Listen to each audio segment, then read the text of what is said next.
What's going on, ladies and gentlemen? This is Rich of Review Tech USA, and I thought I would go over PlayStation's PSN Welcome Back program.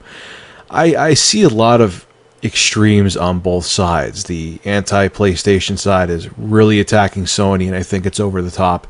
And then you have the infamous Sony Defense Force vehemently defending the PlayStation, which I also think is very extreme. So pretty much both sides are very polarized, and I wanted to give my take on the whole thing.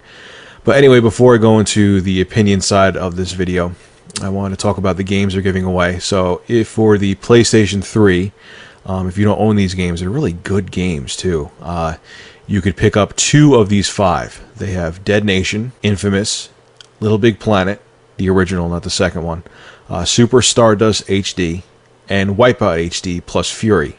So you could pick up 2 of these 5 games, and also 2 if you are not a PSN Plus member. They're going to give you 30 days of that, and if you are a PSN Plus member, you're going to get 60 days free. So really good stuff. Also, too, if you have a PSP, you could pick up 2 of these games as well. They have the Little Big Planet PSP.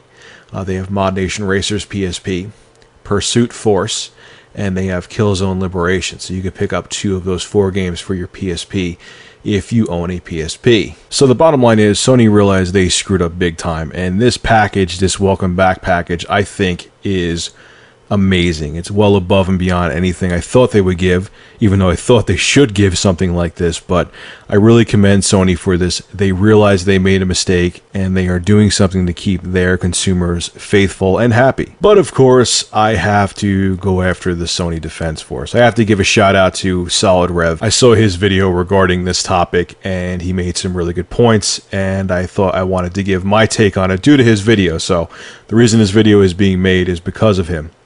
So anyway, he showed the whole thing with the PlayStation Network Welcome Back package. And of course, there were the comments. And let's see if I could find the comment right now. Nah, never mind, can't find it. But I'll have Solid Rev's video posted in the description of this video. And he captured the screenshot of the comment. And basically what it says is, you know, Sony doesn't have to give you anything. You know, PlayStation Network is free and everyone's acting like a bunch of spoiled brats.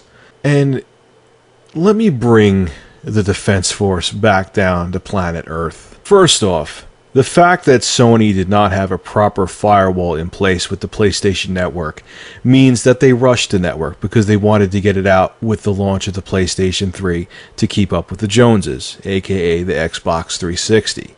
So that was a major screw-up. And secondly, look on the back of your PlayStation 3. Is there an Ethernet port? Is there a Wi-Fi card built into your PlayStation 3? Unless you have the original launch 20GB model, yeah, you do have a Wi-Fi card in there. So guess what? Even though you're not paying a monthly fee or a yearly fee like you do with Microsoft Xbox Live, when you bought your PlayStation, part of the money that you spent on it was to invest in the PlayStation Network so you could play online. So basically, when you brought your PlayStation home, the money you spent on it meant that you had the right to go online and play games. It wasn't a privilege, it was a right. See, that's the problem, is that everyone's head is all twisted up because Microsoft made people think that you should pay to play games online. That's not the case. Let me give you an example as to why Sony should be blamed and you should hold Sony accountable for what happened with PSN. You go to purchase a car. Okay, there's a company selling a car, and they have 3 different models of this car. They have an entry-level one, they have a mid-range one, and they have a luxury edition. But their big claim to fame with this car is that even the entry-level model has a sunroof. Okay? And for the price point of this car, no one else on the market has this sunroof. But 6 months down the line, you know, the sunroof starts to leak, you know, the motor that makes the sunroof pull back doesn't work properly, and you get in your mail a letter from the company that sold the car saying that there's a problem with the sunroof, your car needs to be recalled, and we need to replace the parts to make it work properly and to make it have a good seal so rain doesn't come in. Would you go around and say on websites, oh, the sunroof was just thrown in, so, you know, it was a privilege, not a right, and so we need to not be spoiled brats and just enjoy our leaking sunroof that doesn't work? No, you wouldn't. you would hop your tight little asses back to the car dealer and get that thing fixed, and you would be angry. So why is it different with gaming consoles or electronics? See, what people don't realize, from kids to adults, is that when you have blind faith in a company and just accept their flaws, whether it be clothing, electronics, food, doesn't matter. If you just accept their flaws, just because you want to be faithful to them, the company will never improve.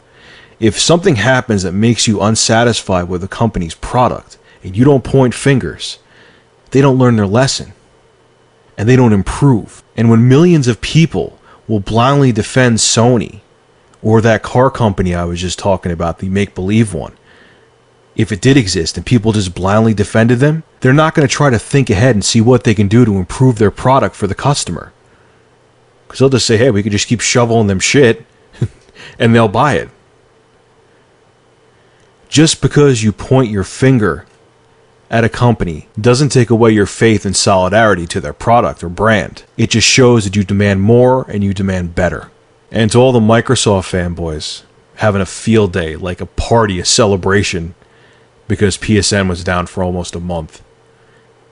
How many Microsoft Xbox 360s have the red ring of death? Millions upon millions, right? Try to keep that little fact in mind. It's a pretty big one. The fact is, folks, all of the gaming platforms, including the PC, yes, I know the last video I just made, had their flaws this generation. But no matter what platform you're a fan of, if you don't point your finger at the company and demand them to give you better simply because you want to show that you have faith in them or solidarity, that's just dumb. This is Rich of Review Tech USA. Have a good one.